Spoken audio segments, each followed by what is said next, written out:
Hey guys, it's Mandy. Welcome to my channel. This video is going to be the finance breakdown for my rental properties for the month of March. It is a little bit late. We're halfway through April already, but this last month has just been crazy hectic. Not in a bad way, just busy with spring gardening and the kids all being out of school and having to do their schoolwork at home. So I'm a little bit later than normal on getting this video out. If you are new here, I'll go through a little bit of background before I start on the numbers, but I took over my dad's rental properties last year, and there were 8 properties at that time.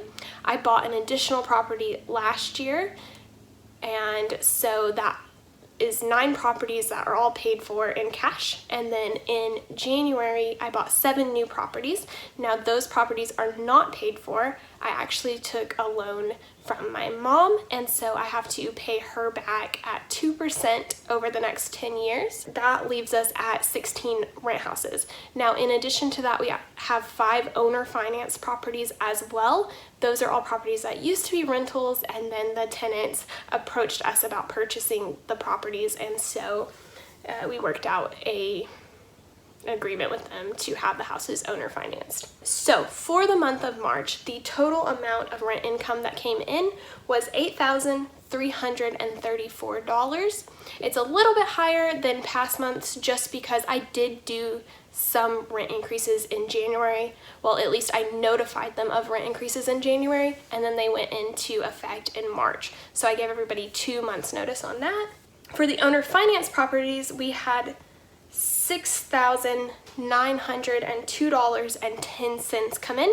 That is much higher than normal because if you watch one of my previous videos, I think it was like the second to last one, I was in the middle of an eviction, but I decided not to go through with it. The lady's parents actually approached me about taking over the payments, and I agreed to let them do that. True to their word, they have done so. So they have already paid, just last month, $4,600. And that means that we had $15,236.10 go into the account this month.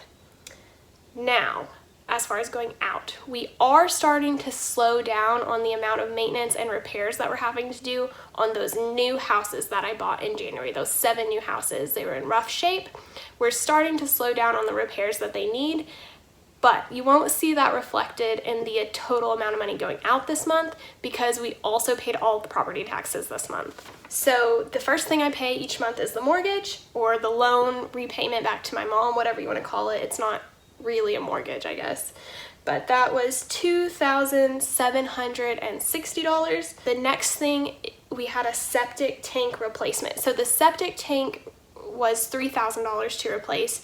This actually happened way back in January, and I felt really bad that we didn't get it replaced sooner. It wasn't affecting the tenants except for that they had kind of like a muddy hole in their backyard, but they could still use the plumbing and everything. I wish we could have got it replaced sooner. It was just literally because it would not stop raining. It was raining like almost every single day. They could not get to it until the end of February. So I think it went a month, like 30 days or something, where really I would have liked to have it replaced at the end of January, but it didn't get replaced until the very end of February, and then I pay for it until March. The next thing is the last payment on the roofs that we were having replaced this year. So we've replaced 3 roofs this year.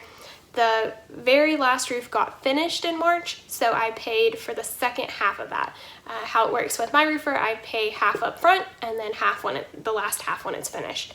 And so I paid $4,250, and that was the second half of that roof replacement. Then I paid for the second half of a paint job as well, which was $2,000.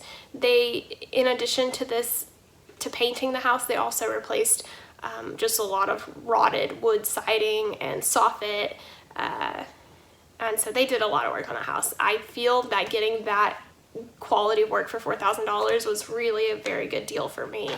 We had 3 plumbing issues this month. So one of them was getting a bathroom sink, the plumbing stuff fixed underneath it, and this actually wasn't due to the age of the plumbing, but it was one of the new houses that we bought. The tenants tried to remodel the bathroom themselves and weren't able to to finish and didn't really know what they were doing, but I bought the house like that, so I felt like I should go ahead and fix it, even though they more or less caused the problem. But I did go ahead and have my plumber go out and hook up the sink for them, and that was $100. On that same house, the valve, like the main water valve into the house, not the one that's outside, but this one's going into the water heater, it started leaking. So my plumber went out and fixed that. That was $65. And then on a separate house, just like a week later, they called me and told me that the valve going into the washing machine was leaking. And so I go over to look at it because it was actually like a Sunday night, so I couldn't get a plumber out there anyway. So I was gonna go over there and shut off the water, show them how to shut off the water to the house overnight and just leave them that tool so they could turn it back on in the morning. But I didn't want that valve leaking all night long. And so I went over to look at it and they were like, oh, and by the way, the valve behind the toilet has been leaking for like a month. So I hate it when that happens because there's damage happening that you could have prevented if you would have got the leak fixed at the beginning of the month instead of the last of the month. But my plumber fixed both of those leaking valves, and that was $125. Then I had a floor repair. I think I mentioned in my last video that I just had a floor replaced, and then all of a sudden we start having problems with it, like it's buckling. I don't know, buckling is not the right word. It was just like a vinyl sheet flooring, a cheap vinyl sheet flooring, and I'm so glad that I went with the really cheap flooring.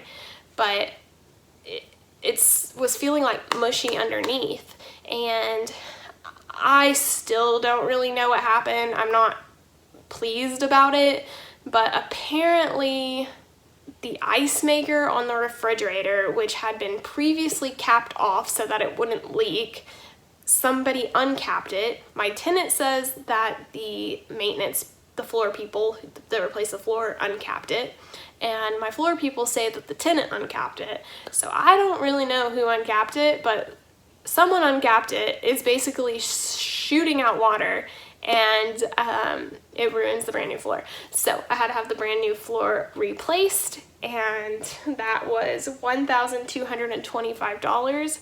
Now I know you're probably, well, I don't know what you're thinking about the refrigerator. Honestly, I don't even know what I'm thinking about it either. Like, why do I have a refrigerator whose ice machine is broken?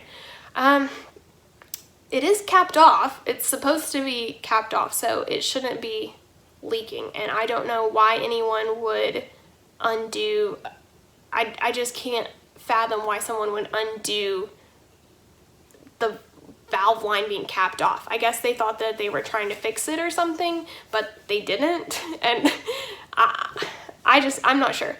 But the refrigerator itself works really well, and I don't buy refrigerators with ice makers in them for that very purpose because they leak frequently.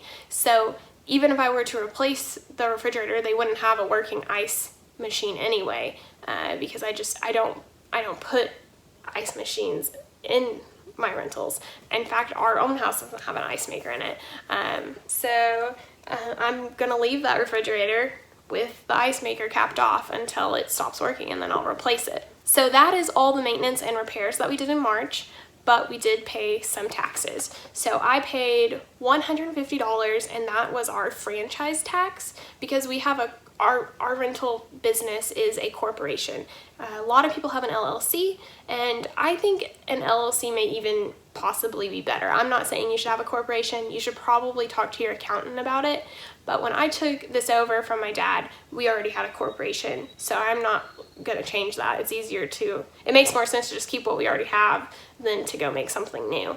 Then for property taxes, and this is just for 9 houses, because those 7 new houses we didn't have in 2019, so we're not paying property taxes for them into the 2019 property taxes. So just for the 9 rent houses that we owned in 2019, that property tax was $5,320.27. Okay, so for March, with the maintenance and the taxes that we paid, that was $18,995.27 that went out of our account. And So whenever we total it up for the whole year, the total amount of money that has gone into my rental business this year has been $58,062.10. And then the total year-to-date amount that has gone out of the business is $61,230.27. So that leaves us for the year at negative $3,168.17. Anyway, guys, I hope this video is helpful to some of you guys. Leave me a comment. One exciting thing is that I do have a tenant moving out next month. She gave me notice, and so she should be out on the 3rd next month, and then I can show you guys that house, what it looks like, what we do to get a house ready for the next tenant. Some people are like super on the ball, and the day the tenant moves out, the next day they have a new tenant in there. That's not me, and I'm not trying to do that right now. I want to take about a month if need be to get that house really fixed up so I can raise the rent about $100 and rent out a really nice house. And so I'll show you guys that process. Anyway, guys, I hope you enjoyed this video. Let me know what other videos you'd like to see, and y'all have a good day. Bye!